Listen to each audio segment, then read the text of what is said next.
मॉसबी and clerk series और आज का क्वेश्चन है 213। टाइम हो रहा है 6:28 early morning. So let's start with again very good morning.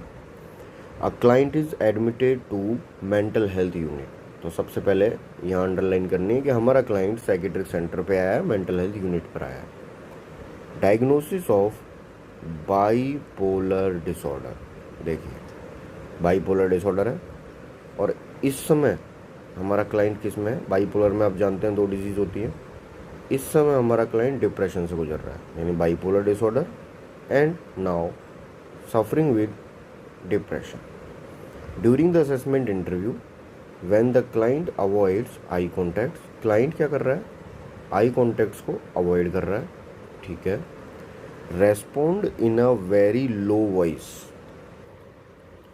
Very low voice में वो रेस्पॉन्स कर रहा है। एंड इज़ टीयरफुल, और वो आंसू भी बहा रहा है, रो रहा है वो। अब ऐसी कंडीशन अगर आपके सामने हो जाए तो मोस्ट थेराप्यूटिक आप क्या रेस्पॉन्स करेंगे? Because you all are nurse. और अगर इस सिचुएशन में bipolar disorder, depression, low voice में बोल रहा है, eye to eye contact maintain नहीं कर रहा, टीयरफुल भी है, आप क्या रेस्पॉन्स देंगे? First, you will find that you will get better. तुम थोड़ी ही दिन में देखोगे कि तुम बिल्कुल ठीक फील करोगे, फास्टर ठीक हो जाओगे। If you try to help us to help you, अगर तुम हमारी मदद करोगे कि हम तुम्हें मदद करें तो तुम और जल्दी और फास्टर बेटर हो जाओगे, ऐसा बोलेंगे। Hold my hand, I know you are frighten. दूसरा ऑप्शन साफ हम हटा सकते हैं बहुत ही आसानी से। ये क्वेश्चन कोई फियर, फोबिया इसका नहीं है, पहली बात। दूसरी बात, ये जो फ्राइटेंड वर्ड यूज़ किया है ना, इससे ऐसा लग रहा है कि जो आउटर एनवायरनमेंट है वो अनसेफ है। कि होल्ड माई हैंड, मेरा हाथ पकड़ लो और तुम डरे हुए दिख रहे हो। इसका मतलब क्लाइंट को और ज़्यादा एंजाइटी हो सकती है अगर उसे ऐसा लगेगा कि बाहर का एनवायरनमेंट शायद डरावना है या अनसेफ है, इसलिए ये नर्स ऐसा बोल रहे हैं। तो ये तो गलत हो गया। I am your nurse, I will talk you to the day room as soon as I get some information. जैसे ही मुझे इंफॉर्मेशन मिल जाएगी, मैं नर्स हूँ और जैसे ही मुझे तुम इंफॉर्मेशन दे दोगे जो मैं चाह रहा हूँ, तो मैं तुम्हें तुम्हारे डे रूम में ले जाऊँगा, ठीक है। देखेंगे इसको भी। फर्स्ट और थर्ड दो बचे। I know this is difficult, ये डिफ़िकल्ट लिखा हुआ है। I know this is difficult but as soon as we are finished. मुझे पता है कि बहुत मुश्किल है, बट जैसे ही हम अपना जो वर्क है, जो इन्फॉर्मेशन जो मैं लेना चाहता हूँ वो मिल जाएगी, as soon as we finish I will take to your room, ठीक है। थर्ड के जैसा ही लगभग फोर्थ है, मतलब ये और ये लगभग फोर्थ है, बट थोड़ा सा डिफरेंस है। अच्छा, फर्स्ट को हम हटा सकते हैं, क्यों? You will get better faster, bipolar disorder है, डिप्रेशन है, ट्रीटमेंट लॉन्गर होगा, ट्रीटमेंट लॉन्गर होगा।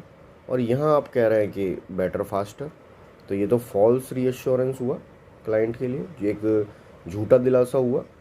तो ये तो नर्सिंग रेस्पॉन्सिबिलिटी में आता ही नहीं है, ठीक है। तो फॉल्स रीअश्योरेंस हम किसी मरीज को नहीं दे सकते, फर्स्ट गलत हो गया।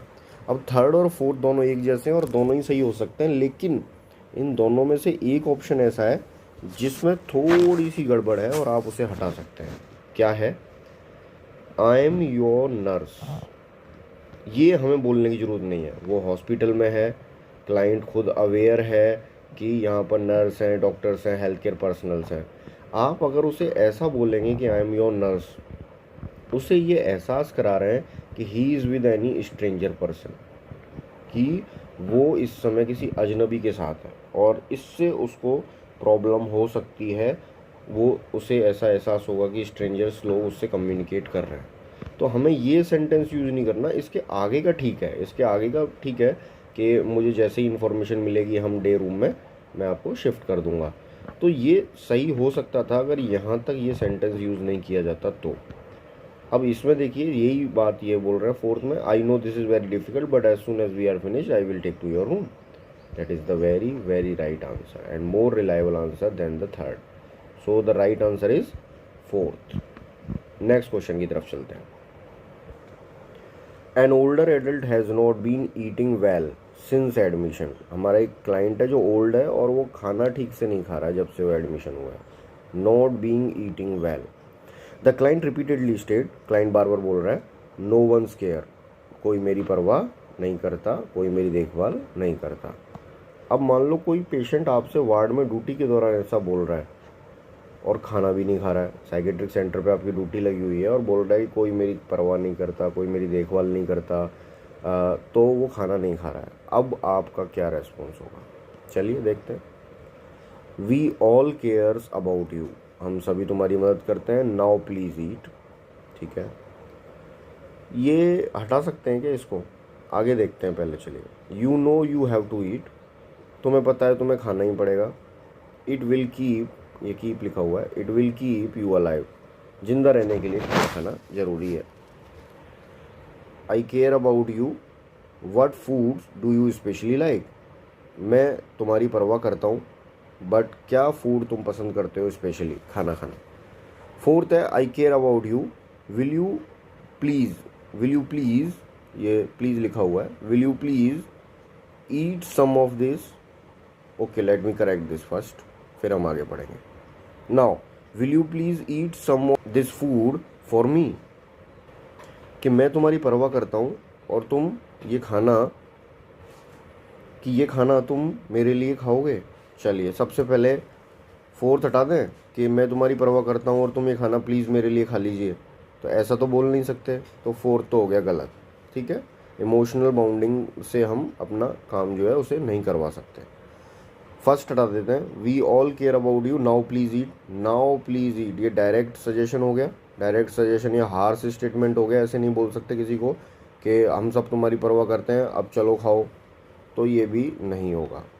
You know you have to eat and it will keep you alive, have to word का प्रयोग किया जा रहा है। हैव टू मतलब मजबूरी को रिप्रेजेंट कर रहा है या तुम्हें खाना ही होगा, एक कंपल्सन बता रहा है, तो ये भी थोड़ा हार्श स्टेटमेंट हो गया, ये भी हम यूज़।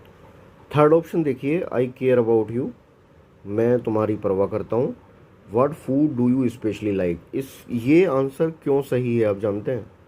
एक तो इसमें ठीक है केयर शो हो रहा है कि हम उसकी परवाह करते हैं क्लाइंट की, और दूसरा इसमें प्रेफरेंस दे रहे हैं हम क्लाइंट को, हम इसमें ऑफ़र दे रहे हैं कि उसको क्या फूड पसंद है, तो उसे प्रेफरेंस फील हो रही है कि उसे प्रेफरेंस दी जा रही है, तो वो अपनी चॉइसेस आपके सामने बता सकता है कि आपके पास में। अब चॉइसेस में तो वो कुछ भी बोल देगा, चॉइसेस में मेरे कहने का मतलब ये है कि हमारे मेन्यू में ये 3 चीज़ें हैं, इनमें से आपको what food do you specially like, तो ये उसको प्रेफरेंस दे रहा है, तो the right answer is 3rd। इससे वो जो खाना नहीं खा रहा है वो थोड़ा खाएगा, उसे केयर का भी एहसास होगा, और जो ये सेंटेंस है ये गलत प्रूफ होगा, तो 3rd is the right answer 214। Last day से हमने थोड़ा पैटर्न चेंज किया है, हमने एक्सप्लेनेशन को बढ़ा दिया है ताकि स्टूडेंट 2 क्वेश्चन भी अगर कर रहा है डेली तो वो प्रॉपर वे में एक्सप्लेन ले सके और उसे लंबे समय तक याद रख सके, क्योंकि ये मॉस्बी, सॉन्डर्स, एनक्लेक्स लेवल के जो क्वेश्चन होते हैं इसमें बहुत ज़्यादा रैशनल की ज़रूरत पड़ती है।